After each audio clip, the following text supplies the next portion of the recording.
Sometimes when you ask the universe for firewood, it gives you a storm.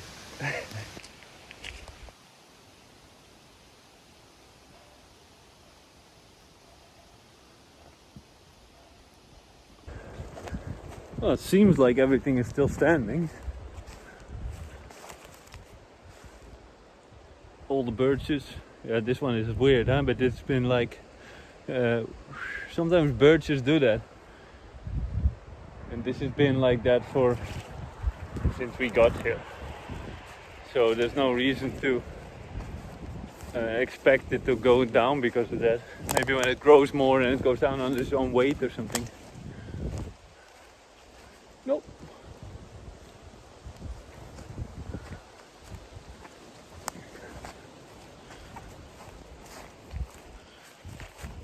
This was the first real storm of this year last night, and we didn't even notice it. We just slept right through it. But apparently there has been a lot of wind and a lot of stuff came down, they said. So that's the reason why I'm looking around here. But I know that one of our huge poplars went down right next to the barn. So I'm almost there now, and I will show you how huge that thing is and where it stands. Let me turn around the camera.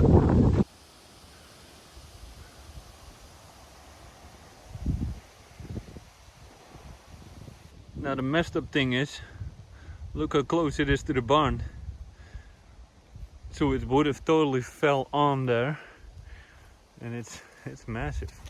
Look how thick it is. I don't know, it's like 20 meters or something. I have no idea, but it's big.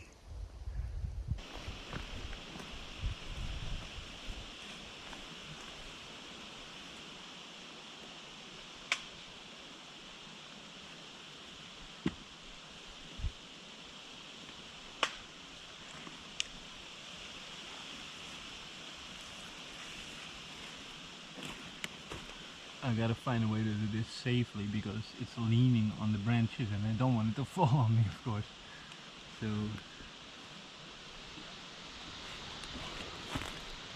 So battery of the chainsaw is dead, and I'm taking my trusty hand tool to finish the job, which is a lot. And it's quite exhausting, but I stripped almost the whole tree so I can later on safely work my way that direction up, like down the trunk when I'm felling it. Now this is poplar. I was slightly disappointed to say that poplar is a very soft tree species, so it burns when it's dry because it contains a lot of moisture. When it's dry, it burns relatively quickly, so there's not a lot of kilowatts here in comparison if it would be a birch, for example. Now that being said, it's a tree that went down, and next year it's gonna supply us with a lot of warmth because it's still a huge tree. So yeah, it's sad that it went down, but it was totally rotten at the base. So it's good that it happened now and not when someone was standing under it or something. But what a violent place nature can be when you see this. It just takes everything down. Look, there's a fruit tree here, there, that just got snapped. This was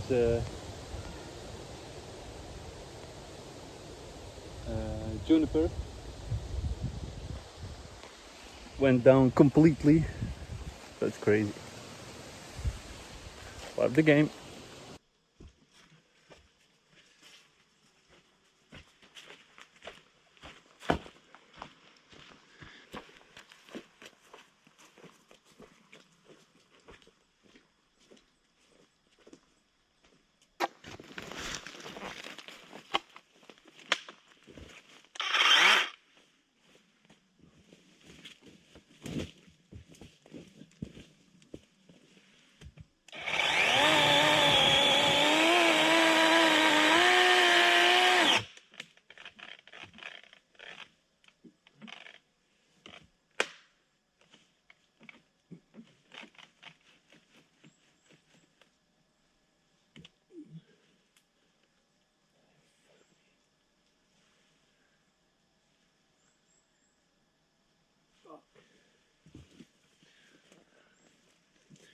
Fuck, the whole tree is laying on this thing and I knew it, but I still tried to cut it, so now the saw is stuck in it.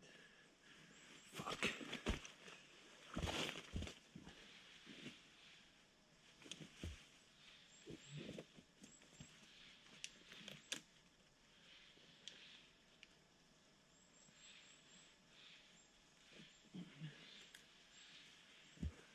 I got it out. So we're gonna leave this fucker alone and start here.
Now, this video is gonna take until my battery runs out, which is usually pretty quick.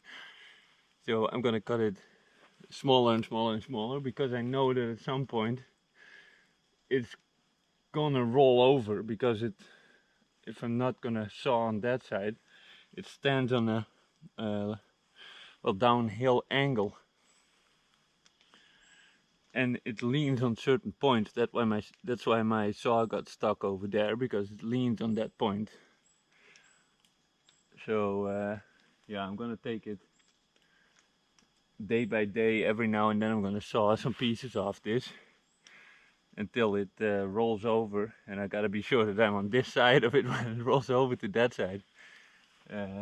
If I'm even able to cut the big trunk with this little chainsaw, so I might have to borrow like a big saw from someone on gasoline, preferably, because this just doesn't have the power to do that. So well, yeah, we see how far we come. It's a lot of firewood, so that's nice.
So that is quite a job to get a whole tree like that with a tiny little chainsaw. It makes me this kind of things, because you live so close to nature, because these things happen and everything is slowly connecting with each other when you live like this. It always makes me a little bit philosophical, because when you ask for firewood, sometimes what you get is not direct firewood, but you get a storm. And you think, I'm being fucked over with a big storm, and I hope the house is gonna be okay, and you have all these worries and you overthink everything. And then the day after the storm, when the storm slows down a little bit, you see that a couple of trees came down.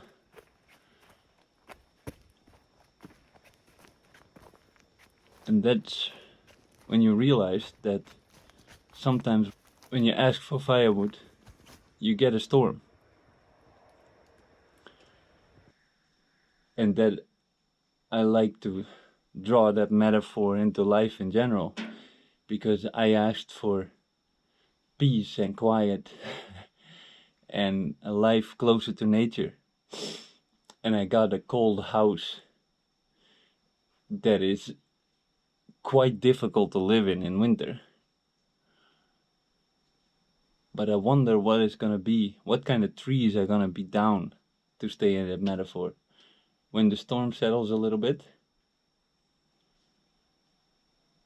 Again, I think I used this quote before, but Carl Jung said, the thing you need the most will be found in the place you least want to look.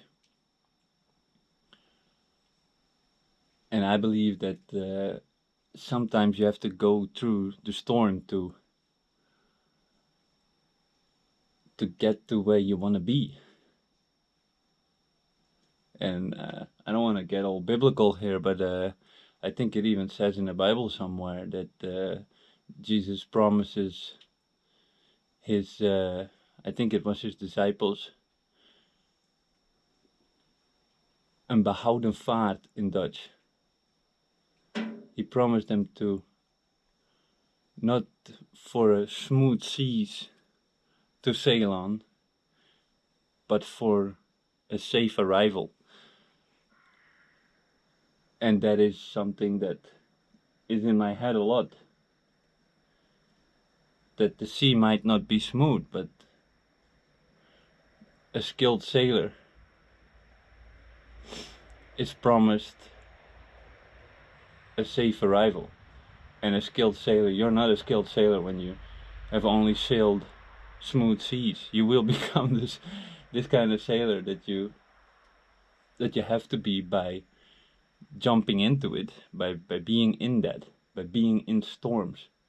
Like in school we are taught that you have to study and then get a test, but in life you get a test and that is kind of how you study, if you understand the lesson.